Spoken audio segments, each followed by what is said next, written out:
Guys, good day and good afternoon, no? For today's video ay papasilip ko naman sa inyo yung aking mga late born.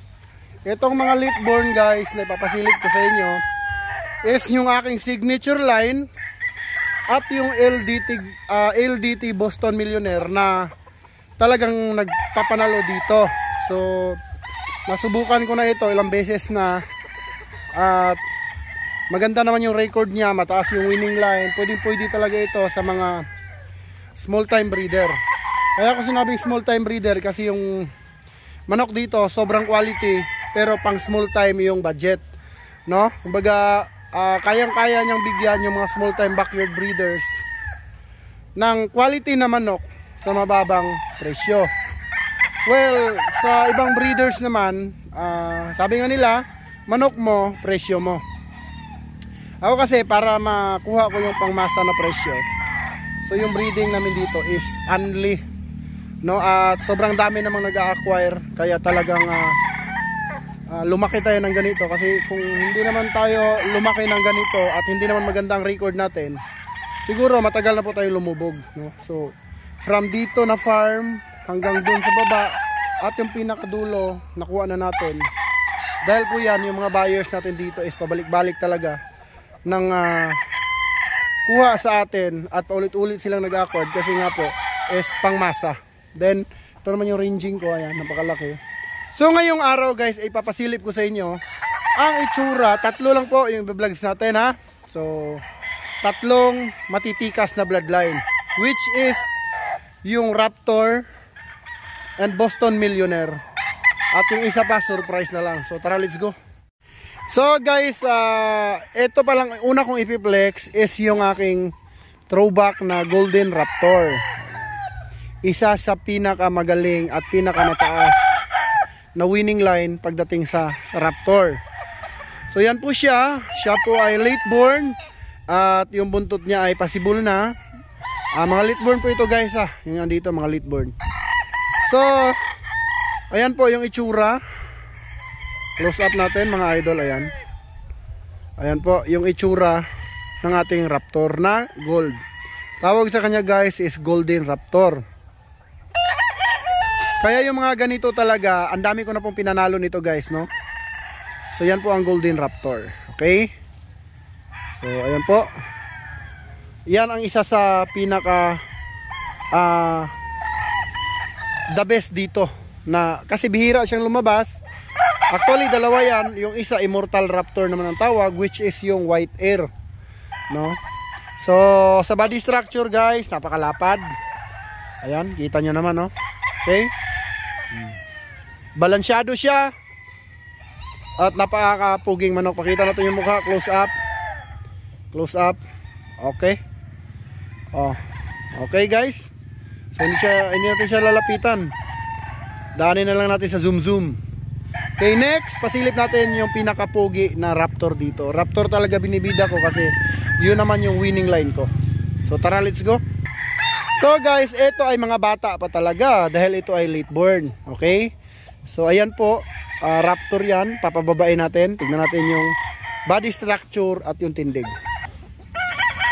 So guys, ayan po siya, dalawa yan mga idol. Ito naman yung isa. Ayan yung isa. So pakita ko sa inyo guys, ha. So yan po, late born po yan mga idol. Materialis po ito kasi maganda ang kanyang height, maganda ang sukat, perfect materialis po yan mga idol, no? Yan po, materialis po yan, ha. Kung tatanungin nyo ako, screenshot nyo lang TP number 49. Ito naman, pasilip natin yung itsura. Ayan.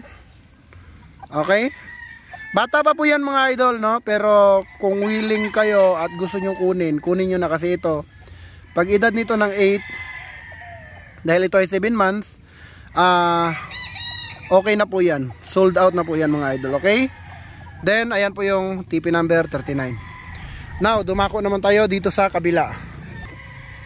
Now guys, this is Boston Millionaire na dark side naman. So kung mapapansin nyo, medyo bilog yung kanyang ulo, round head, at kung mapapansin nyo, dark, no? Dark side po kasi siya. Ayan po. Bata pa po yan mga idol. Siguro mga 2 weeks matured na ito. Pero yan po ay lumalaban na po yan mga idol. So ayan po. Ayan. Then pili pa tayo. Dito naman tayo sa isang Boston. Ayan. So millionaire din po yan mga idol. Ayan, pasilip ko sa inyo. Ayan po siya.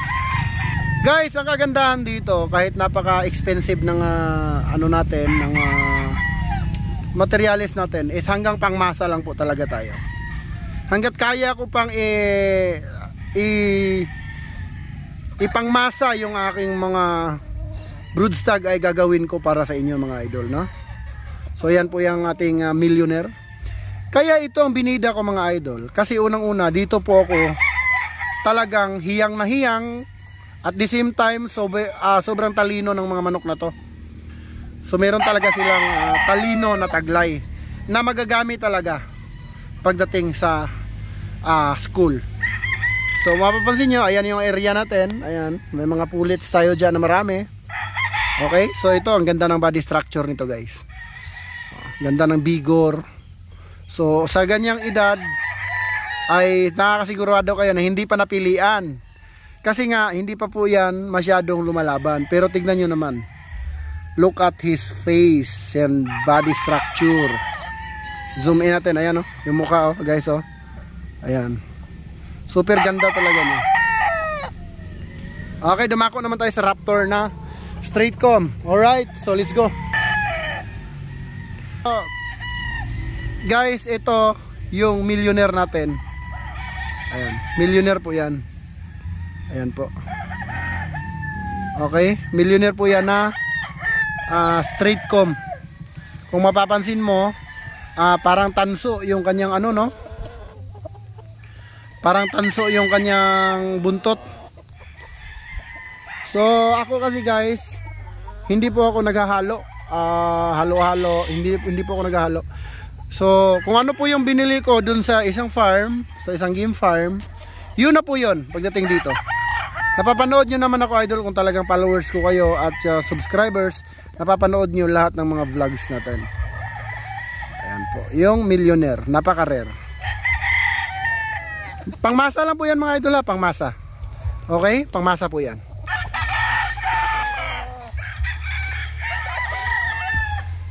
Ito naman yung aking Raptor na late born.